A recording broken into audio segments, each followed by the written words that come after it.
Dans sa dernière version, le navigateur Chrome introduit une nouveauté majeure, à savoir le chiffrement du DNS. Cette fonction est activée par défaut si votre fournisseur d'accès le propose. On va vous expliquer à quoi ça sert et comment ça marche. Eh bien, le DNS, c'est l'annuaire du web. Quand vous allez sur un site web et que vous tapez par exemple www.zeronet.com, le serveur DNS va transformer ce nom de domaine en adresse IP et va vous permettre d'accéder à la page web. Alors, ce système DNS est un système pyramidal, donc en haut duquel se trouvent les registres nationaux et généraux, donc le .fr, le .com, c'est eux qui sont les garants en fait de cet annuaire. Mais il y a beaucoup d'intermédiaires, et notamment les fournisseurs d'accès Internet. Donc quand vous êtes à la maison et que vous surfez sur le web, le serveur DNS que vous allez contacter en premier, ça va être celui de votre fournisseur d'accès Internet. Si lui ne connaît pas la réponse, donc l'adresse IP qu'il faut contacter, à ce moment-là, le fournisseur d'accès Internet va contacter par exemple le registre .fr ou un autre, en fonction de la page que vous voulez visiter.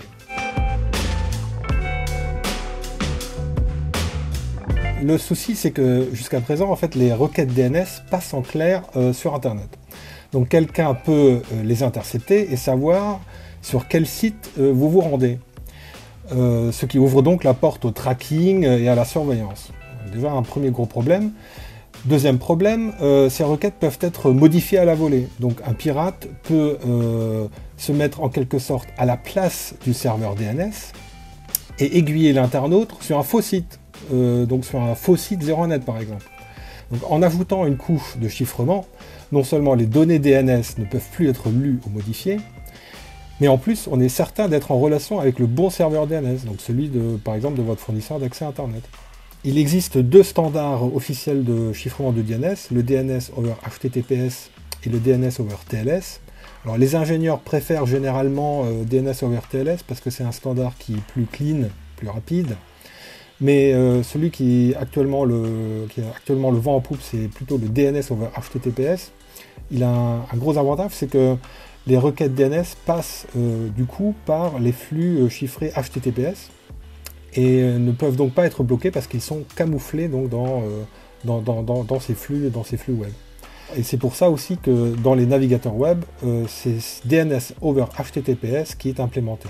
Dans le cas de Chrome, dans le cas de Firefox également.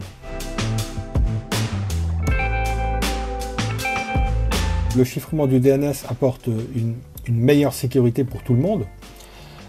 Après, il y a aussi des limites. Il ne faut pas s'imaginer qu'avec le chiffrement du DNS, on soit totalement à l'abri de la surveillance et des pirates qui ont d'autres moyens pour arriver à leur fin. Notamment si on est dissident dans une dictature, il vaut mieux utiliser en plus Tor ou un VPN. Mais pour l'utilisation de tous les jours, le chiffrement du DNS améliore sensiblement la sécurité du web et c'est plutôt une bonne nouvelle.